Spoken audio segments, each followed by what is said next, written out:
এই প্রসঙ্গ রিনাদি একবার আমি চলে যাব শীর্ষেন্দুদার ওখানে সুচিত্রা দি আছেন, সুচিত্রা দির কাছে চলে যাব।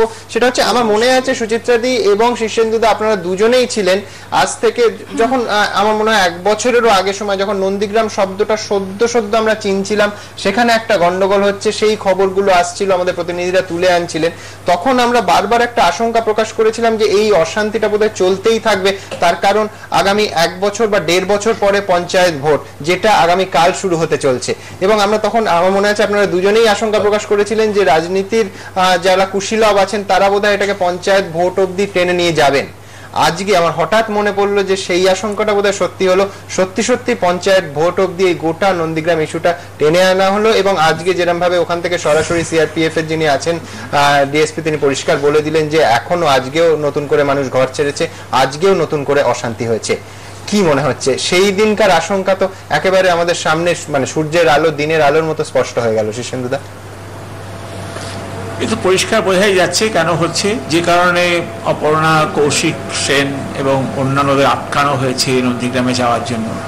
তার জন্য যে সমস্ত যুক্তি দেওয়া হয়েছে সেই যুক্তিগুলো একেবারেই খাতসহ নয়। আমার মনে হয় যে এটা না করলে বরং শাসক দলের পরিচ্ছন্ন ভাবমূর্তি আমাদের কাছে প্রতিভাত হতো, সেটা হলো না। আমাদের মনে হলো যে এখানে কিছু, যেটা আমরা শুনি যে ডাল মে কুচ কালা হয়, এরকম কিছু একটা মনে হয়, সন্দেহ থেকে যায়। এবং এটা স্বচ্ছতার একেবারেই প্রমাণ নয়। আর দ্বিতীয় কথা, এখানে যেটা হচ্ছে সেটা হচ্ছে পরস্পরকে চিহ্নিত করার চেষ্টা চলছে যে তুমি তৃণমূল বা তুমি সিপিএম। এইগুলো করে তো কোনো লাভ নেই। আসলে এগুলো তো বাইরের ব্যাপার, আমরা আসলে বেসিক্যালি তো মানুষ। এবং যেটা আমরা বলি যে মনুষ্যত্ব বোধ থেকে এবং মঙ্গল বুদ্ধি থেকে আমরা কতগুলো জিনিস যদি বিচার করতে না পারি, সবটাই যদি পলিটিক্যালাইজড হয়ে যায়, বিচার বোধটা আবিল হয়ে যাবে, সেটা ঠিক নয়। নন্দীগ্রামের মানুষগুলো যে সাফার করছে দীর্ঘদিন ধরে, কেন সাফার করছে? যেহেতু কিছু মানুষের কিছু রাজনৈতিক উদ্দেশ্য আছে। তার জন্য আমি কোনো একটা বিশেষ দলকে দায়ী করছি না, দুপক্ষের দায় আছে। এবং তা নিয়ে যে দীর্ঘদিন ধরে লড়াইটা চলছে, এই লড়াই অনেকদিন আগেই শেষ করে দেওয়া যেত। আর আমি একটা জিনিস লক্ষ্য করেছি যে আমি বেশ কিছুদিন আগে ওই নভেম্বর মাসে লিখেছিলাম আনন্দবাজার পত্রিকায় যে নেতৃবৃন্দের যাওয়া উচিত ছিল অনেক আগেই, যখন নন্দীগ্রামের অশান্তি শুরু হলো সেই সময় যদি নেতৃবৃন্দ যেতেন, সেখানে অকুস্থলে যেতেন, তাহলে ব্যাপারটা এতখানি বেড়ে উঠতে পারত না। সেটা তারা করেননি। কেন করেনি আমি জানি না, ব্যাখ্যা নেই। আজকেও আমি দেখেছি যে কখনো নন্দীগ্রামে যখন ওই একটা মানে মুক্ত করা হলো, সেই মুক্ত হওয়ার পর কিছু কিছু ওখানে মিটিং হয়েছে, কিন্তু সদিচ্ছা প্রণোদিত হয়ে যেভাবে মানুষের সঙ্গে মিলমিশ করা বা যতখানি তাদের বোঝানোর দরকার বা যতখানি তাদের সঙ্গে মেলামেশা করা দরকার ছিল, সেটা হয়নি। এবং ভেতরে ভেতরে শত্রুতাটা রয়েই গেছে। আর শত্রুতাটা জিইয়ে রাখা হয়েছে কেন, তার কারণ তো আমি ব্যাখ্যা করতে পারবো না। তবে সুমন যেটা বললো সেটাই মনে হয় যে তার থেকে বোধহয় ভোটের রাজনীতিতে কিছু সুবিধা আদায় করা যাবে। রাজনীতি হচ্ছে, এটা তো ভোটের রাজনীতি আমরা জানি। আমরা প্রথম থেকেই বলছি যে এটা ভোটের রাজনীতি চলছে এবং এটা পঞ্চায়েত ইলেকশন অবধি এই অশান্তিটাকে জিইয়ে রাখা হবে। কালকে মানে 11 তারিখের পর নন্দীগ্রামে ভোট হয়ে যাওয়ার পর শান্তি ফিরবে আমার মনে হয় না, কারণ এখন ব্যাপারটা কন্ট্রোলের বাইরে চলে গেছে। আসলে ক্ষমতার দখল মানুষকে এত অন্ধ করে দেয়, এত বিভ্রান্ত করে দেয় যে তখন তার আর কোনো জ্ঞানগম্যি থাকে না।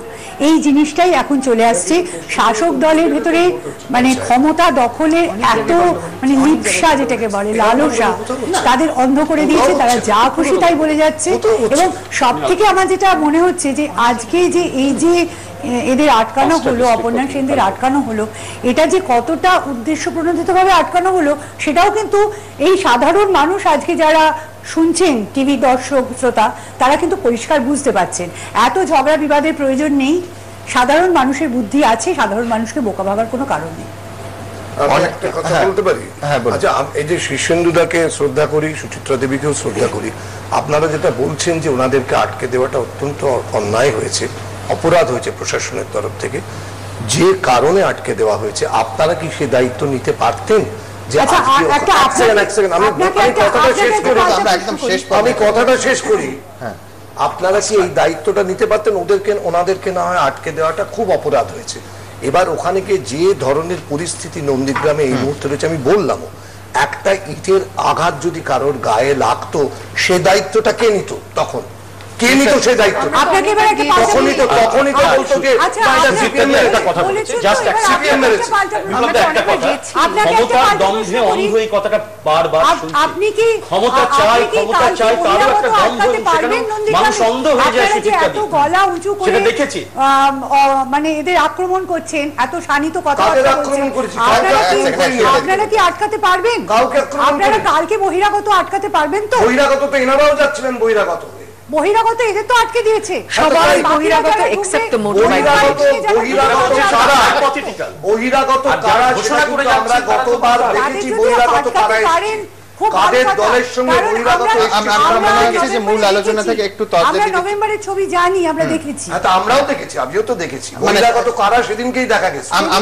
আমি বলবো পরবর্তীকালে জানাও আমি দাঁড়িয়ে বলবো যে মূল কারা সবটাই মানুষও দেখছেন আর কি। তো যার ফলে যাদের যা বিবেচনার এই ছবি আমরা তুলে ধরলাম এবং পুরোটাই আপনাদের চোখের সামনে। আমরা শুধু এইটা বিশ্বাস করতে পারি, বিশ্বাস করি এবং বিশ্বাস করতে ভালোবাসবো যে আমরা এতক্ষণ স্টুডিওতে 6 জন মানুষ, 6 জন নাগরিকের সঙ্গে কথা বললাম। বিশিষ্ট নাগরিক, তাদের ব্যক্তিগত পরিচয় ছাড়াও তারা আমাদের সমাজের নাগরিক এবং তারা কেউ সিপিএম এবং তৃণমূল নন। তারা বিপ্লব চট্টোপাধ্যায়, তারা সুবোধ সরকার, তারা কৌশিক সেন, তারা বিপ্লব চট্টোপাধ্যায় পরিচয়টা ছাপিয়ে তুমি সিপিএম, তুমি অভিনেতা হিসেবে তাই বলছো। তো একদম মানে 6 জন বিপ্লবদা বলছেন বিপ্লবদা সিপিএম, কিন্তু একটু আগে বিপ্লবদা তুমিই বলছিলে যে না না সিপিএম তৃণমূল এইভাবে আলাদা করো না। না না না আলাদা না, আমি সিপিএম এটা বলছি আর কি, কারণ আমার তো আইডেন্টিটি রয়েছে, বরঞ্চ আমি বলেছি যে ওটা বিপ্লবদের একমাত্র আইডেন্টিটি হতে পারে না। অভিনেতা পরিচয়টা অনেক বেশি এবং আমরা সত্যি কথা বলতে সিপিএম হিসেবে তোমায় আনিনি, অভিনেতা বিপ্লব চট্টোপাধ্যায়কে এনেছি।